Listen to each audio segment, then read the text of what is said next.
नमस्कार दोस्तों, टीचर भी यूट्यूब चैनल में आपका एक बार फिर से बहुत बहुत स्वागत है।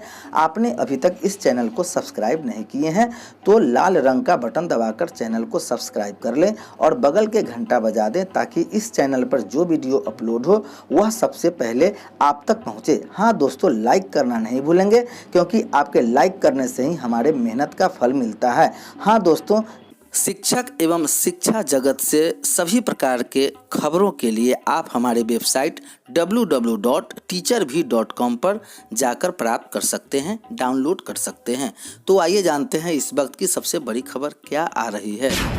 आखिरकार महीनों बाद हाईकोर्ट ने नियोजित शिक्षकों के लिए 6 महीने का सरकार को दिया समय।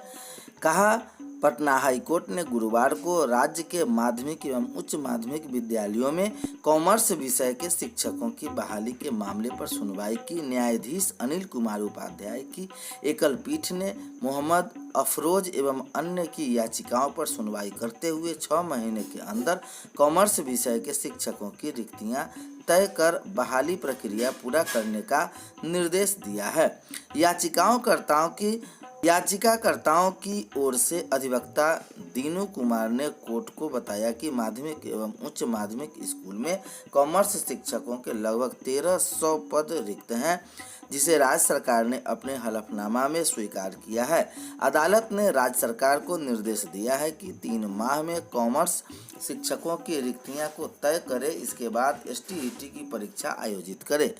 कोर्ट ने बहाली की प्रक्रिया 6 माह में पूरी करने का निर्देश दिया है। नहीं जारी होगा CTET का रिवाइज सर्टिफिकेट। CBSE ने कहा कि केंद्रीय पात्रता परीक्षा CTET का अब कोई शोधित सर्टिफिकेट जारी नहीं करेगा। CTET सर्टिफिकेट की वैधता लाइफ टाइम होने के बाद पिछली CTET परीक्षाओं के रिवाइज सर्टिफिकेट व मार्कशीट अब बोर्ड जारी नहीं करेगा। इस संबंध में CBSE ने CTET.nic.in पर दिशा निर्देश जारी कर दिया है। CBSE ने नोटिस में जारी कर रहा है कि CTET की वैधता अवधि को 7 साल की बजाय अब आजीवन समझा जाए। CTET 2020 का आयोजन 31 जनवरी 2021 को किया गया था। इस परीक्षा के पेपर 1 और पेपर 2 दोनों में मिलाकर कुल 26 लाख उम्मीदवार शामिल हुए थे। CTET पहले पेपर में 4,14,798 और पेपर 2 में 2,39,501 उम्मीदवार पास हुए थे। CTET के पेपर 1 में भाग लेने वाले सफल उम्मीदवार कक्षा 1 से लेकर 5वीं तक के लिए होने वाली शिक्षक भर्ती के लिए योग्य माने जाएंगे, जबकि पेपर 2 में बैठने वाले सफल स्टूडेंट कक्षा 6ठी से 8वीं तक के लिए होने वाले शिक्षक भर्ती के लिए योग्य माने जाएंगे। CBSE ने कहा है कि CTET मार्क्स सर्टिफिकेट और CTET सर्टिफिकेट पर छपा हुआ है, जिसमें लिखा हुआ है कि सभी श्रेणी के नियुक्ति के लिए CTET सर्टिफिकेट की वैलिडिटी अवधि अंक विवरणी जारी करने की तारीख से 7 वर्ष होगी, लेकिन अब यह 7 साल की जगह आजीवन वैलिड होगा। TET एलिजिबिलिटी सर्टिफिकेट की वैलिडिटी अवधि जब तक कि उपर्युक्त सरकार द्वारा कोई अन्य नोटिफिकेशन नहीं किया जाता है वैलिड रहेगा। इंजीनियरिंग सेवा प्रीलिम्स का एक एडमिशन कार्ड जारी।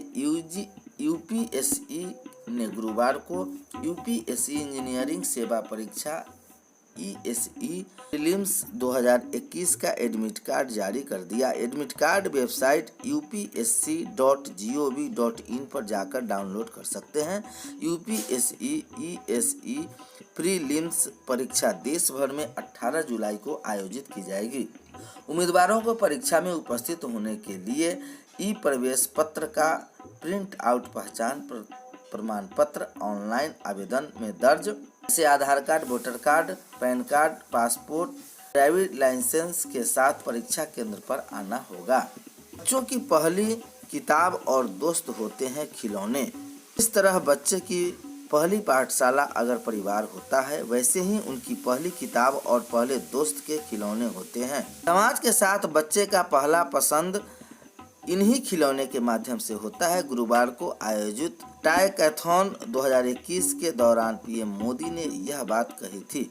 80% टॉय का आयात। पीएम ने आगे कहा कि ग्लोबल टॉप मार्केटिंग करीब $100 बिलियन का है, जिसमें भारत की हिस्सेदारी सिर्फ $1.5 बिलियन ही है। आज हम लगभग 80% खिलौने आयात करते हैं, यानी देश का करोड़ों रुपए बाहर जा रहा है। इसे बदलना बहुत जरूरी है। कोवैक्सीन और कोविशील्ड दोनों ही असरदार हैं। इच्छा अनुसार कोई भी वैक्सीन ले सकते हैं। लाभुक DIO।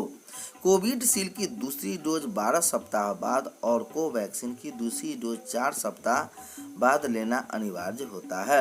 ये खबर बक्सर से आ रही है। जिले के लोगों के लिए अच्छी खबर है। राज्य सरकार और स्वास्थ्य समिति के द्वारा जिले में लोगों की सुविधा के लिए कोविशील्ड और कोवैक्सीन दोनों टीका उपलब्ध करा दिया गया है, लेकिन दोनों वैक्सीन के कारण लोगों को असमंजस में स्थिति उत्पन्न हो गई है। अब लोग यह भी तय नहीं कर पा रहे हैं कि वह कोवैक्सीन का टीका लें या फिर कोविशील्ड का। जिला प्रतिरक्षक पदाधिकारी डॉक्टर राजकिशोर सिंह ने बताया कि दोनों ही वैक्सीन असरदार और स्वदेशी है, जिसमें टीका के संपूर्ण मानकों और परीक्षकों के बाद ही लोगों को दिया जा रहा है। कोई दुष्प्रभाव नहीं है। कोवैक्सीन पारंपरिक तरीके से बनी है, यानी इसमें डेड वायरस की शरीर और अंदर डाला जाता है, जिससे शरीर वायरस को पहचानने और उसके खिलाफ एंटीबॉडी बनाता है। वही कोविशील्ड एडिनोवायरस पर आधारित वैक्सीन है, लेकिन दोनों का काम एक ही है। दोनों ही वैक्सीन शरीर में एंटीबॉडी बनाने में सक्षम है। साथ ही लाभार्थियों को इस बात का ध्यान रखना होगा कि जिस वैक्सीन की पहली डोज लेंगे, दूसरी डोज उसी वैक्सीन का ही लेंगे। वैक्सीन की दोनों डोज लेना जरूरी है। जिला प्रतिरक्षक पदाधिकारी डॉक्टर राजकिशोर सिंह ने बताया, कोरोना संक्रमण से बचाव के लिए सरकार द्वारा उपलब्ध कराई गई वैक्सीन के प्रति लोगों में जागरूक बढ़ रही है। लोगों द्वारा टीकाकरण के लिए अपना ऑनलाइन पंजीकरण करवाने हेतु नजदीकी टीकाकरण स्थल पर टीका लगवाया जा रहा है। लोगों को यह समझना होगा कि कोविड-19 वैक्सीन की 2 डोज लिया जाना जरूरी है। उन्होंने बताया कि राष्ट्रीय वैक्सीन एक्सपर्ट टीम द्वारा निर्धारित समय सीमा तय किया गया है। एक्सपर्ट टीम द्वारा वैज्ञानिक सक्षम के आधार पर वैक्सीन कोविशील्ड की दूसरी डोज के समय अंतराल में बदलाव किया गया है। अब लोगों को कोविशील्ड की दोनों डोज। सुप्रीम कोर्ट ने गुरुवार को राज्यों के शिक्षा बोर्ड को 12 कक्षा के आंतरिक मूल्यांकन के नतीजे 31 जुलाई तक घोषित करने का निर्देश दिया। साथ ही स्पष्ट किया कि हर बोर्ड शाश्वत और मूल्यांकन के लिए अपनी पद्धति अपनाने का स्वतंत्र भी है। न्यायमूर्ति AM खानविलकर और न्यायमूर्ति दिनेश माहेश्वरी की